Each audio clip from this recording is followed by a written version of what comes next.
Hi hello welcome back to my YouTube channel. ಇದು ನನ್ನ ಟ್ಯೂಸ್ಡೇದ blog. ನಾನು ಮಧ್ಯಾಹ್ನದಿಂದ ನನ್ನ ಬ್ಲಾಗ್ ಸ್ಟಾರ್ಟ್ ಮಾಡ್ಕೊಂಡೀನಿ. ಮಧ್ಯಾಹ್ನದಿಂದ ರಾತ್ರಿವರೆಗೂ ನಂದು ಡೇ ಹೆಂಗಿತ್ತು ಅನ್ನೋದ್ರ ಬಗ್ಗೆ ಈ ಒಂದು ವಿಡಿಯೋ ಐತಿ. ವಡಿನೂ ಅಷ್ಟೇ ಅಲ್ಲ, ನಾನು ABC ಗಮೀಸ್ ಮಾಡಬೇಕಂತ ಮಾಡೀನಿ. ಅದೇ ABC ಗಮೀಸ್ ಹೆಂಗೆ ಮಾಡೋದು ಅಂತೇಳಿ ಅದನ್ನು ತೋರಿಸ್ತೀನಿ ಅಂತ ಈ ವಿಡಿಯೋದೊಳಗೆ. ಬಟ್ ಈಗ ಊಟಕ್ಕೆ ಮಧ್ಯಾಹ್ನ ಬಿಸಿ ಬಿಸಿಯಾಗಿ ರೆಡಿ ಮಾಡ್ಕೊಂಡ್ರಾಯ್ತು ಅಂತೇಳಿ ಹಿಟ್ಟು ಬೆಳಗ್ಗೆನ ನಾದಿಟ್ಕೊಂಡಿದ್ದೆ. ಹಿಟ್ಟನ್ನು ನೆನೆದೈತಿ. ಈಗ ಇದಕ್ಕೆ ಒಂದು ಸ್ವಲ್ಪ ಮಸಾಲೆ ಕೂಡಿಸ್ಕೋಬೇಕು ನಾವು. ಒಂದೆರಡು ಉಳ್ಳಾಗಡ್ಡಿನ, ಬೆಳ್ಳುಳ್ಳಿ ಮತ್ತು ಅಲ್ಲನ ಮಿಕ್ಸಿ ಹಾಕಿ ಇದಕ್ಕೆ ಸೇರಿಸ್ಕೋಬೇಕು. ಅಂದ್ರೆ ವಡಿ ಚಲೋ ಆಕ್ಕಾವು. ಇದು ಗೋಧಿ ಹಿಟ್ಟು ಮತ್ತು ಕಡ್ಲಿ ಹಿಟ್ಟು ಅಷ್ಟೇ ನಾನು ಕೂಡಿಸಿ ಬೆಳಗ್ಗೆನ ನಾದಿಟ್ಕೊಂಡಿದ್ದೆ. ಅದಕ್ಕಿಲ್ಲಿ ನಾನು ದೊಡ್ಡ ಗಾತ್ರದ 2 ಉಳ್ಳಾಗಡ್ಡಿನ ತೊಗೊಂಡೀನಿ. ಇವನ್ನ ಹೆಚ್ಚಿಕೊಂಡು ಈಗ ಮಿಕ್ಸಿ ಹಾಕೊಳ್ಳೋಣಂತ.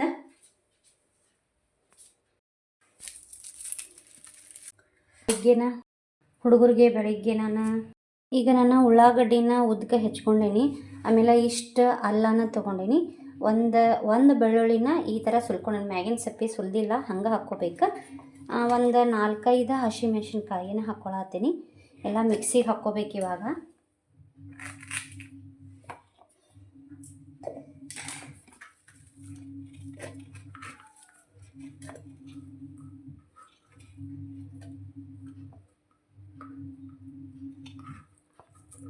ಹಿಟ್ಟಿಗೆ ಬೆಳಗ್ಗೆನ ಉಪ್ಪನ್ನು ಹಾಕಿ ನೆನೆ ಇಟ್ಟಿದ್ದೆ.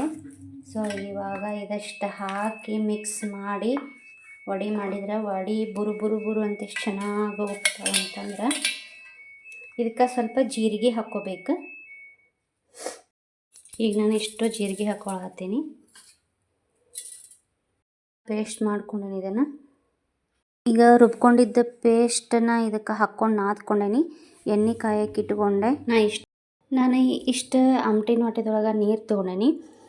ಇದು ಯಾಕೆ ನೀರು ತೊಗೊಂಡೇನಿ ಅಂತಂದ್ರೆ ನನ್ನ ಅಂಗೈಗೆ ನೀರು ಹಚ್ಕೊಂಡು ವಡಿನ ನನ್ನ ಅಂಗೈ ಮೇಲೆ ತಟ್ಕೊಂಡು ಎಣ್ಣೆ ಒಳಗೆ ಹಾಕಬೇಕು. ಹೀಗಾಗಿ ಇಷ್ಟು ನೀರು ತೊಗೊಂಡು ವಡಿನ ತಟ್ಕೊತೇನಂತ. ಎಣ್ಣೆ ಕಾದತ್ತಿಲ್ಲೋ ಅಂತ ಚೆಕ್ ಮಾಡೋಕೆ ಒಂದು ಸ್ವಲ್ಪ ಹಿಟ್ಟು ಹಾಕಿ ನೋಡಬೇಕು. ಅದು ಹಿಟ್ಟು ಏನಾರ ಮೇಲ್ಗಡೆ ಬಂದಿತ್ತು ಅಂತಂದ್ರೆ ಎಣ್ಣೆ ಕಾದತಿ ಅಂತನ ಅರ್ಥ. ನಾವು ವಡೆ ಮಾಡ್ಕೋಬೋದು.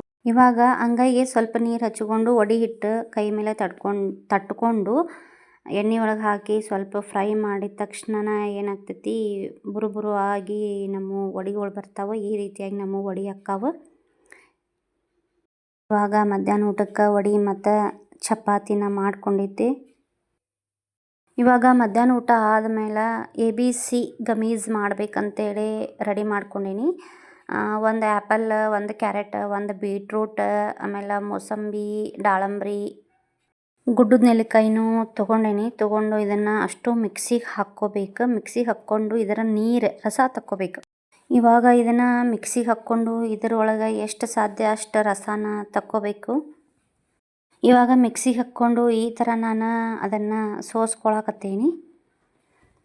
ಇವಾಗ ಈ ಥರ ನಾವು ರಸ ತಕ್ಕೊಂಡ್ಮೇಲೆ ಸ್ವಲ್ಪ ಹೊತ್ತು ಕುಕ್ ಮಾಡ್ಬೇಕು ಇದಕ್ಕೆ ನಾನು ಈ ಗಮೀಸ್ ಮಾಡೋಕ್ಕೆ ಅಗರ್ ಅನ್ನೋಂಥ ಪೌಡ್ರ್ ಯೂಸ್ ಮಾಡ್ಕೊಂಡೀನಿ.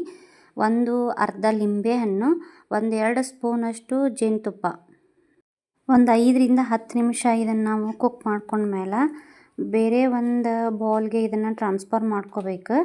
ಸ್ವಲ್ಪ ಕೂಲ್ ಆಗೋಕ್ಕೆ ಬಿಡಬೇಕು. ಸ್ವಲ್ಪ ಹೊತ್ತು ತಣ್ಣಗಾದ್ಮೇಲೆ ಈ ಥರ ಆಕ್ಕೈತಿದೆ. ಇದನ್ನು ವಾಪಸ್ ಹಿಂಗೆ ದಬ್ಬ ಹಾಕಿ ಇದನ್ನು ತೆಗೆದುಬಿಟ್ರೆ ನಾವು ಯಾವ ಶೇಪ್ ಹಾಕಿ ಆ ಶೇಪ್ ಒಳಗೆ ಕಟ್ ಮಾಡ್ಕೋಬೋದು. ಇದನ್ನೆಲ್ಲ ಮಾಡುವಾಗಲೇ ಅಂದ್ರೆ 5 ಗಂಟೆ ಆಗೇ ಹೋಯಿತು. ಆರಿ ವರ್ಕ್ ಕ್ಲಾಸು ಮುಗೀತು. ಮಕ್ಕಳು ಸ್ಕೂಲಿಂದ ಬಂದರು. ರಾತ್ರಿ 8 ಗಂಟೆ ಆಗಿತ್ತು. ನಾವು ಹೊರಗೆ ಊಟ ಮಾಡಿದ್ರೆ ಆಯ್ತು ಅಂಥೇಳಿ ಊಟಕ್ಕೆ ಹೊಂಟೇವಿ.